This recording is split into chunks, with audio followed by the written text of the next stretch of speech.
Welcome to your channel only maths. आपका फिर से एक बार स्वागत है आपके अपने इस चैनल में, जहां आप जानते हैं कि हम अभी मेंसुरेशन टॉपिक्स पढ़ रहे हैं। तो उसमें आज मैं आपके सामने मेंसुरेशन पर आधारित कुछ मिक्स क्वेश्चन लेके आया हूं, जो आयत, वर्ग और वृत्त, जितना टॉपिक मैंने अभी तक पढ़ा दिए हैं, सारे वीडियोज़ अपलोड किए हैं, उन सभी के मिक्स क्वेश्चन जो रिसेंटली पिछले कुछ सालों में पूछे गए थे, वो मैं क्वेश्चन लेके आया हूँ। तो चलिए शुरू करते हैं। सबसे पहला क्वेश्चन है कि किसी वर्ग की दो विपरीत भुजाओं को अगर 10-10 मीटर बढ़ा दिया जाए तो बनने वाले नए आयत की भुजाओं का अनुपात 5:3 हो जाता है। तो आपको वर्ग का क्षेत्रफल पूछा है, ठीक है। तो इसमें हम क्या करेंगे, सबसे पहले आपको दिया हुआ है कि एक वर्ग है, अगर इस वर्ग की दो भुजाएं विपरीत भुजाओं का मतलब या तो ये दो भुजाएं ले लीजिए या तो ये दो भुजाएं ले लीजिए। अगर ये दो भुजाएं अगर हम बढ़ाएंगे, जैसे हम अगर मान लीजिए 10-10 मीटर इनको बढ़ा देते हैं, 10 मीटर इसको बढ़ाएं, इन भुजाओं में कोई चेंज नहीं करना, 10 मीटर इसको बढ़ाया, अगर 10-10 मीटर इनको बढ़ा दिया मैंने, 10-10 मीटर दोनों भुजाओं को बढ़ा दिया, तो ऐसा करने से क्या बन जाएगा, वर्ग आयत बन जाएगा। तो ये कह रहा है जो आयत बनेगा उस आयत में जो भुजाओं का अनुपात होगा वो 5:3 होगा। इसका मतलब ये 5 और ये 3 होगा, ये 5 और ये 3 होगा। यानी ये भुजा बढ़ाने के बाद 5 बनी है, पहले कितनी थी ये भुजा पहले वर्ग में थी, यानी पहले ये 3 थी तो ये भी तो 3 थी, इसमें कोई चेंज नहीं है।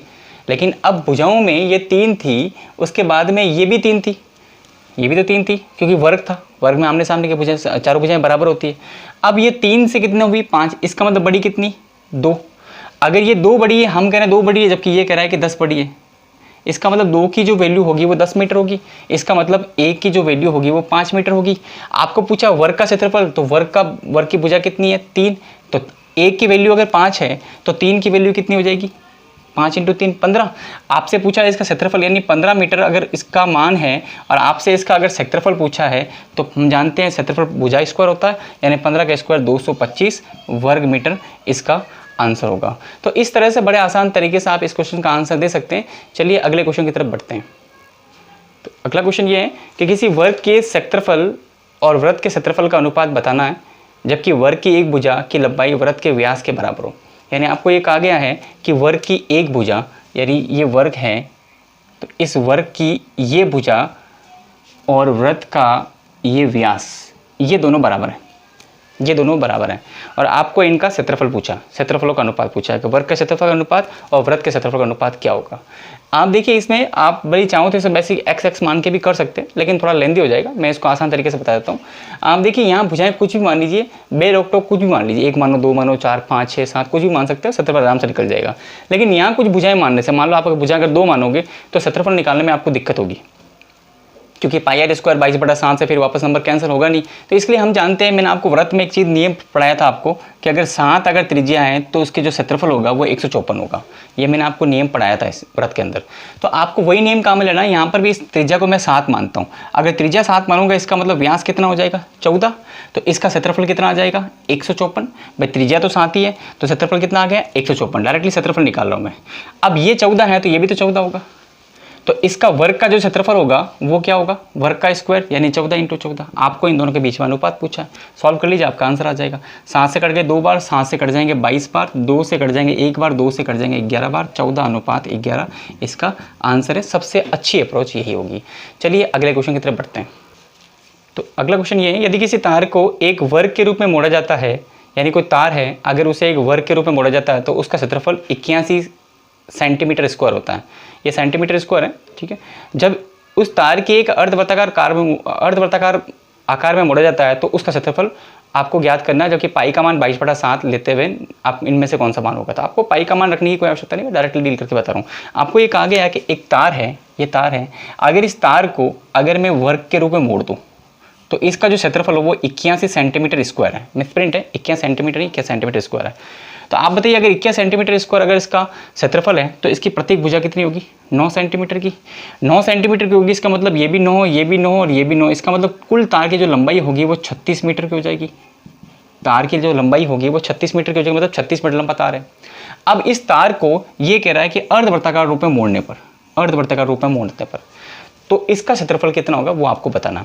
तो अर्धवृत्ताकार रूप में जब इस तार को मोड़ेंगे, ठीक है, अर्धवृत्ताकार रूप में इस तार को मोड़ेंगे तो 36 मीटर का ही तार होना चाहिए, पूरा कंप्लीट 36 मीटर का ही होना चाहिए, ठीक है, कंप्लीटली 36 मीटर का ही होना चाहिए।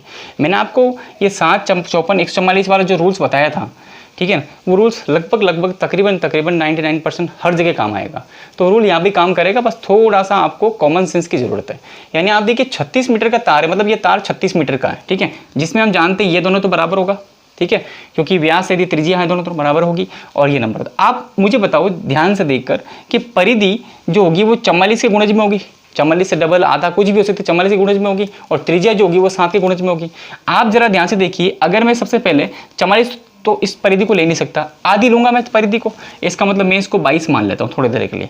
आप बताओ जब ये 22 है तो ये पूरी कितनी होगी, 14, 22 और 14 36 होना चाहिए भाई। टोटल मुझे 36 चाहिए, यानी ये पूरा 36 चाहिए। तो आप देखो ये अगर 22 ले लेता हूँ मैं 44 के हिसाब से, 44 तो ले नहीं पाऊंगा, अर्धवर्ताकार है, तो मैं 22 ही लूंगा। अगर मैं ये 22 लेता हूँ तो पीछे जो बचेगी वो 14 बचेगी, वो 14 लेनी पड़ेगी। 14 इसका मतलब ये साथ ही तो होगी, इसका मतलब ये बिल्कुल फिट बैठ रहा है। ये जो हमारा जो एजम्पशन है वो बिल्कुल फिट बैठ रहा है। इसका मतलब आप बताओ मुझे, अगर 7 सेंटीमीटर अगर त्रिज्या है तो उस पूरे वृत्त का क्षेत्रफल कितना होता है, हम जानते हैं 154 होता है। लेकिन मुझे वृत्त आधा करना है, इसका मतलब जो क्षेत्रफल होगा वो 27 सेंटीमीटर स्क्वायर हो जाएगा। यही इस क्वेश्चन का आंसर है, जो बड़े आसान तरीके से बिना पाई की वैल्यू रखे हुए हम निकाल सकते हैं। चलिए अगले क्वेश्चन की तरफ बढ़ते हैं। तो अगला जो क्वेश्चन है वो एसएससी सीजीएल मेन लेवल का एग्जाम का क्वेश्चन है। काफ़ी स्टूडेंट्स ने ये क्वेश्चन अभी 2016 में पूछा, 17 में पूछा गया था, 16 या 17 में पूछा गया। तो उस क्वेश्चन में करने के लिए बहुत लंबे मेथड लगाए उन्होंने, काफ़ी फॉर्मूला बेस बनाने की कोशिश की, उसको इक्वेशन बनाई, इक्वेशन को सॉल्व किया, लेकिन कुछ भी ऐसा करने की आवश्यकता नहीं। अगर आपको ये वृत्त वाला रूल पता है तो आप काफ़ी आसान तरीके से क्वेश्चन सॉल्व कर सकते हैं। थोड़ा सा इसमें रूल आपको एक एक्स्ट्रा एक कंसेप्ट याद रखना पड़ेगा, मैं आपको बता दूंगा क्या कंसेप्ट है। सवाल ये है कि दो वृत्तों की त्रिज्याओं का योग 144 है, यानी आपको दो वृत्त दे रखा है जिनकी त्रिज्याओं का योग 140 सेंटीमीटर है, ठीक है। इसमें बराबर नहीं कहा, वरना मैं बराबर वृत्त बनाता दोनों 70 सेंटीमीटर के हो जाते हैं। तो इनकी त्रिज्याओं का योग जो दे रखा है वो 140 सेंटीमीटर है। फिर आपसे कहा गया है कि इनकी परिमापों का अंतर या परिधियों का अंतर 88 सेंटीमीटर है। मतलब इनकी जो परिधि है इनके बीच जो अंतर है वो 88 सेंटीमीटर है। आप याद रखना अच्छी तरह से कि जब भी ये परिधि का जो अंतर होगा वो डेफिनेटली 100% इस 44 के गुणज में ही होगा, क्योंकि परिधि हमेशा 44 के गुणज में आएगी। 44 का 1/4 हो सकती है, पॉइंटों में आ सकती है, बट 44 के गुणज से बाहर नहीं आएगी। तो 44 के गुणज में इसकी परिधि है तकरीबन, ठीक है। तो ऐसा नहीं है कि एग्जैक्टली आप कुछ भी ले सकते हो, तो ये 44 का गुणज है। तो आप ध्यान से देखिए, जो ये परिधि है 88, ये 44 की कितनी गुणज है, 2 गुणज है, मतलब 44 × 2 है। इसका मतलब ये होगा कि जो इसकी त्रिज्याएं होगी उन त्रिज्याओं के बीच में जो डिफरेंस होगा वो भी गुणज 2 में होगा। और हम जानते हैं त्रिज्या 7 के गुणज में लेते हैं, तो इसका मतलब 7 × 2, यानी इसका मतलब 14 का अंतर होगा किसमें, त्रिज्याओं में। ये बात हमेशा आप देखते ही मौखिक याद हो जाने चाहिए, त्रिज्याओं में जो अंतर होगा वो 14 का होगा, ठीक है। अब आप देखिए, जब 14 का अंतर है इसका मतलब जो त्रिज्या 140 सेंटीमीटर है, अगर मुझे इन दोनों के बीच में 14 का अंतर चाहिए, मतलब 140 कैसे 2 भाग करने जिसके बीच में 14 का अंतर चाहिए, तो आप पहले क्या करेंगे, दोनों को बराबर बांट दो, दोनों का आधा 70 दे दिया मैंने। लेकिन अब मुझे अंतर अभी तो 0 का आ रहा है, लेकिन मुझे अंतर कितना करना है, 14 का करना है। तो इसका मतलब इन दोनों के बीच में 14 का अंतर करने के लिए 14 का आधा 7 आप इससे निकाल कर इसे दे दीजिए। जब 7 इसे देंगे तो ये 7 जुड़ जाएंगे और यहाँ 7 कम हो जाएंगे। इसका मतलब ये हो जाएगा 77 और ये हो जाएगा 63। अब देख लो डिफरेंस कितना है, 14 का, ठीक है। आपसे पूछा बड़े वृत्त की त्रिज्या कितनी है, नहीं सॉरी, आपसे पूछा, हाँ बड़े वृत्त की त्रिज्या भी कई बार पूछते हैं, लेकिन अभी हाल फिलहाल पूछा आपसे बड़े वृत्त और छोटे वृत्त की त्रिज्या का अनुपात कितना है। तो अनुपात निकाल लीजिए, 77:63, यानी 3 से किससे कट जाएंगे, 7 से कट जाएंगे 11 बार, 7 से कट जाएंगे 9 बार, 11:9 इसका आंसर है। कभी कभी ये बड़े वृत्त का और छोटे वृत्त का अनुपात भी पूछ सकते हैं। तो ये 11:9 इसका आंसर। ये 11:9 शायद आपको नहीं नजर आ रहा होगा, तो थोड़ा सा मैं इसको यहाँ लिख देता हूँ, वापस समझा देता हूँ। ये 77 जो है इसका पहले वृत्त की त्रिज्या है, ये 63 दूसरे वृत्त की है, 7 से कैंसिल 11 बार, 7 से कैंसिल 9 बार, 11:9 इसका आंसर है। बाकी कई बार एग्जाम में ये पूछते हैं कि पहले वृत्त की त्रिज्या कितनी है, दूसरे वृत्त की, छोटे वृत्त की त्रिज्या कितनी, ये सवाल भी पूछा जा सकता है। तो इस क्वेश्चन के लिए सबसे आसान, सबसे बेस्ट मेथड यही है, बस आप 7 × 154 को थोड़ा सा दिमाग में रखें और इसको बार बार काम में लेने की कोशिश कीजिए, ठीक है। अगले क्वेश्चन की तरफ बढ़ते हैं।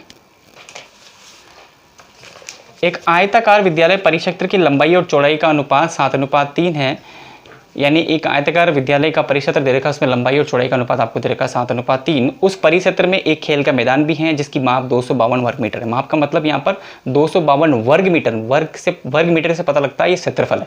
तो जो माप दे रखा है वो क्षेत्रफल में दे रखा है, ठीक है। 252 क्षेत्रफल दे रखा है उस मैदान का, और पूरे परिक्षेत्र का 1/4 है परिक्षेत्र की लंबाई ज्ञात करनी है। यानी देखो इसमें दे रखा है, इसमें कि एक आयत है, एक आयताकार, ठीक है, स्कूल का एक परिक्षेत्र है, इसमें 7:3 ये दे रखा है इसके माप। आप चाहो तो बीच में x और x लिख सकते हो। जो कमज़ोर स्टूडेंट्स हैं मैथ्स में घबराने की आवश्यकता नहीं है, x को बहुत कम काम में लेंगे हम, ठीक है। तो फिर ये भी कह रहा है कि जो उस परिक्षेत्र में एक खेत का मैदान भी है, इसके अंदर एक खेत का मैदान है, ये खेत का मैदान है। अब खेत का मैदान किस आकार का है, वर्गाकार, वृत्ताकार, किस आकार का वो हमें नहीं बताया गया, बस ये कहा गया खेत का मैदान है 252 वर्ग मीटर का है, ठीक है। मैं आयत का बाय डिफॉल्ट ले रहा हूँ, बाकी कुछ भी हो सकता है, उससे कोई फर्क नहीं पड़ता। तो 252 वर्ग मीटर जो दे रखा है वो इस मैदान का क्षेत्रफल दे रखा है। फिर आगे एक लाइन इन्हें सबसे इंपॉर्टेंट लाइन लिखी, जो 1/4 है पूरे मैदान का, मतलब ये 1/4 है, इसका मतलब इसका चौथा हिस्सा ये पूरा क्षेत्रफल होगा। तो मैं कह सकता हूँ जो पूरा मैदान का क्षेत्रफल होगा, जो पूरे परिक्षेत्र का क्षेत्रफल होगा, परिक्षेत्र का क्षेत्रफल जो होगा वो 252 × 4 होगा, क्योंकि ये 1/4 है इसका, तो 4 गुना इसका पूरा क्षेत्रफल होगा। और हमारे हिसाब से जो पूरे क्षेत्रफल जो होगा वो आयत के हिसाब से लंबाई इंटू चौड़ाई, 7x × 3x बराबर 252 × 4। गुणा करने की कोई आवश्यकता नहीं, आपको डायरेक्ट कर सकते हैं। 7 से कैंसिल कर लीजिए इसे, 7 × 21, 7 × 42, 3 से कैंसिल कर लीजिए 12, x × x क्या आ जाएगा x², और 12 × 4 हो जाएगा कितना, 48। आपको x की वैल्यू निकालनी है तो 48 का वर्गमूल निकालेंगे, और 48 का वर्गमूल निकालना आसान काम है। 48 के ऐसे 2 टुकड़े कर दीजिए जिसमें एक पूर्ण वर्ग संख्या हो। तो मैं 16 × 3 कर लेता हूँ, आप कुछ भी कर लो, 16 × 3 कर लेता हूँ। तो 16 का वर्गमूल हो गया 4 और √3। इसका मतलब जो x की वैल्यू आएगी, ये जो फैक्टर आएगा हमारा, वो फैक्टर जो होगा वो कितना होगा, 4 × 3 होगा। आपसे पूछिए परिक्षेत्र लंबाई पूछिए, तो लंबाई निकालनी है तो 7 × x की जो वैल्यू होगी वो वैल्यू यहाँ रख देते हैं, तो 4 × 3 यानी 28 × 3 मीटर इसका आंसर होगा। चलिए अगले क्वेश्चन की तरफ बढ़ते हैं। तो अगला सवाल यह है, 2 संकेंद्रीय वृत्तों जिनकी परिधियाँ क्रमशः 88 सेंटीमीटर और 132 सेंटीमीटर है, उनके बीच के वलय का क्षेत्रफल ज्ञात कीजिए, ठीक है। आपको ये कह रखा है कि 2 वृत्त जो है वो संकेंद्रीय है, मतलब एक वृत्त है उसके अंदर एक वृत्त है। इसका जो परिमाप दे रखा है वो दे रखा है 88 और इसकी परिधि दे रखी है 132। आपको इसके बीच के वलय का क्षेत्रफल पूछा है, ठीक है। बेसिकली इसको हम कैसे करते हैं, पाई r1² - r2², यानी पहले यहाँ से r निकालेंगे दोनों का, उसके बाद पाई 22/7 करके इसे कैलकुलेट करके हल करेंगे। इतना बड़ा काम करने का आवश्यकता नहीं, बहुत सिंपल सा काम है। मैंने आपको रूल बताया था 7, 44, 154, ठीक है। आप बताओ अगर ये 44 है और मैंने इसको डबल कर दिया तो ये कितना गुना हो जाएगा, 4 गुना हो जाएगा। बताया था मैंने 2 का स्क्वायर। अगर ये डबल हो रहा है, ये इंटू 2 हो रहा है, तो ये इंटू 2 स्क्वायर होगा, ये ध्यान रखिए अच्छी तरह से, ठीक है। अगर ये 44 × 3 हो रहा है यानी 132, 44 × 3 हो रहा है, अगर ये इंटू 3 हो रहा है तो ये 154 × 3 का स्क्वायर यानी 9 होगा। ये सारी बात आप जानते हैं, मैंने आपको वृत्त में पढ़ाया था इस सर को।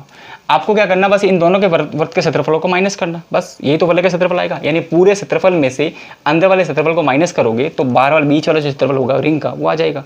तो पूरा जो क्षेत्रफल होगा वो आ गया कितना, 154 × 9, मैं सॉल्व नहीं कर रहा हूँ, और माइनस अंदर वाले का जो क्षेत्रफल होगा वो होगा 154 × 4।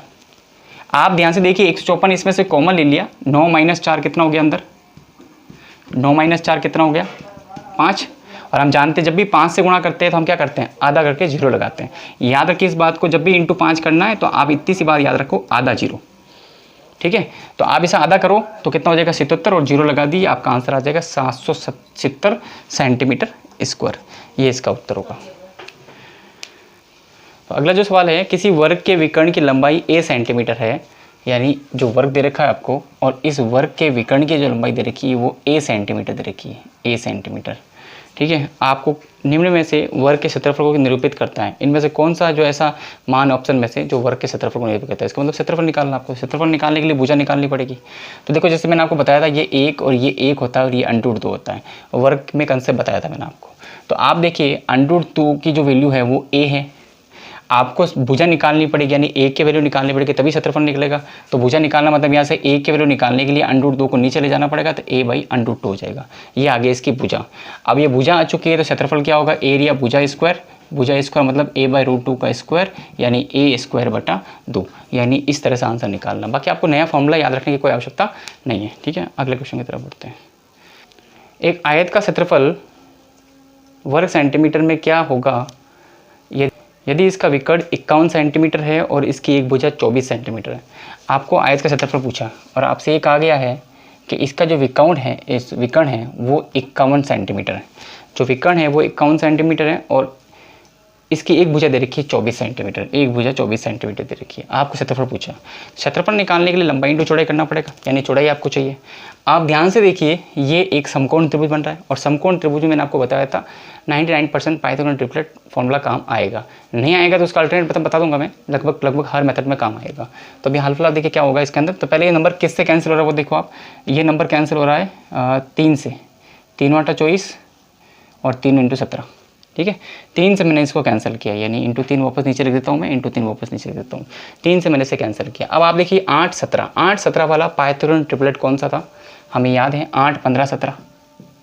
तो इसका मतलब ये जो नंबर होगा वो 15 × 3 यानी कितना हो गया 45। आपसे पूछा है इसने क्या, क्षेत्रफल, तो दोनों को गुणा कर लीजिए, तो 24 × 45 आंसर आ जाएगा। 24 × 45 करना, तो फिर वही बात है, यहाँ पे 45 को डायरेक्टली गुणा भी कर सकते हैं, लेकिन मैं आपको एक बेहतर बता रहा हूँ, 50% - 5%, 50% - 5%। पहले मैं इसको परसेंटेज बनाऊंगा, तो परसेंटेज जब बनाऊंगा तो इंटू 100 मुझे वापस करना पड़ेगा। पहले मैंने पिछले वीडियो में बताया भी था ये तरीका। तो आप देखिए 50% का मतलब होता है इसका आधा 12, और 5% का मतलब होता है 0.1 अंक लगा कर दीजिए, 1.2। पहले इसको सॉल्व कर लीजिए, तो 12 में से 1 चला गया 11 और 0.2 चला गया तो 10.8। वापस इसे 100 से गुणा करेंगे तो आपका जो आंसर होगा वो 1080 सेंटीमीटर स्क्वायर इसका आंसर होगा, ठीक है। तो आज यहीं तक मैं वीडियोस अपलोड कर रहा हूँ। तो आगे हम नए वीडियो में कुछ आयत का सड़क वाला जो कंसेप्ट है वो मैं कंसेप्ट लूँगा, बहुत इंपॉर्टेंट कंसेप्ट है। तो आज के लिए इतना ही काफ़ी। अभी जो भी पढ़ाया मैंने, जितना पढ़ाया उस, अगर आपको अच्छा लगे तो आप लाइक कीजिए, शेयर कीजिए और सब्सक्राइब करना ना भूलिए, और नोटिफिकेशन बेल आइकन भी जरूर प्रेस कीजिए, ताकि आगामी वीडियो जो मैं अपलोड करूँ आपको इंस्टेंटली आपको इसका नोटिफिकेशन मिल जाए। Thank you very much.